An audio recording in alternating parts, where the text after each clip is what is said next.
week, we did a Kagan strategy, which is called a placemat. We had 4 or 3 or 2 to a group, depending on our grade level and what we're teaching. And in the middle, we had a circle on that placemat. You know, so we each had a part of the placemat, and the circle had what we would find as a consensus to good practices. So how did you use that, Mel, this past week? Well, I didn't use it this past week, but I realized what I've been thinking about. My students didn't do that well on characterization on the benchmark, and it's like, so I'm really focusing on character. And they're in their lit circles, and what I want them to do is I want them to list evidence that shows the character of a particular character. They all list the evidence, and then they all look and they see which is the strongest evidence, and they put that in the middle.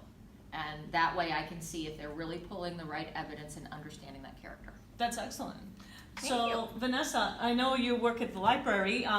Do you see any use for this Kagan strategy? Yeah, I think so. When we come in to do research and whatnot, we can take a topic, for example, and they can put together the 3 things that they, found about a topic, and then the things they found in common, they could place in the middle before they, put something together. Fantastic. And Marcia, in your 12th grade classes? Well, actually, I thought I would speak about my 10th grade class. Fantastic. And so, what we have been doing is working on Lord of the Flies. And I thought what I might do for kind of a fun adventure would be to use that Kagan strategy and create the center of it would be our civilization, and the students could work in groups and they could decide what role they would play on the island if we were all stranded together. And so once we put all 3 groups together, we might have someone that could take care of every task on the island that needed to be filled. And that person Great will go in the idea. middle. I want to do that. Great. Okay.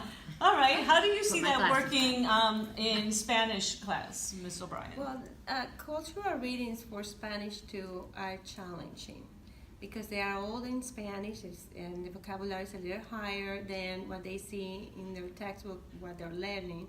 So using this strategy helps the kids collaborate, and I give them a little time first to do it independently, and then they talk about it together, and they have to agree on their translation at the end. Oh, nice. That's good. Nice one.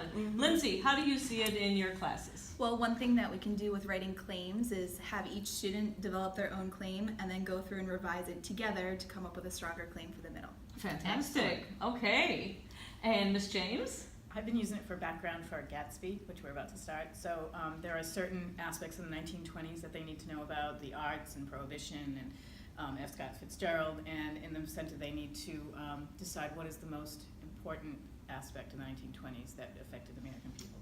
Great, great. And Jackie? I'm going to use it for writing as well, a little differently. I'm just going to I'm going to start with paragraph writing and then have them sit in their spots and decide what makes a good paragraph, what's needed in a good paragraph, and what is the consensus in the center. Similar to what we did, Similar to what we 2 did, weeks yes. ago. And that concludes the way we use Kagan placemats.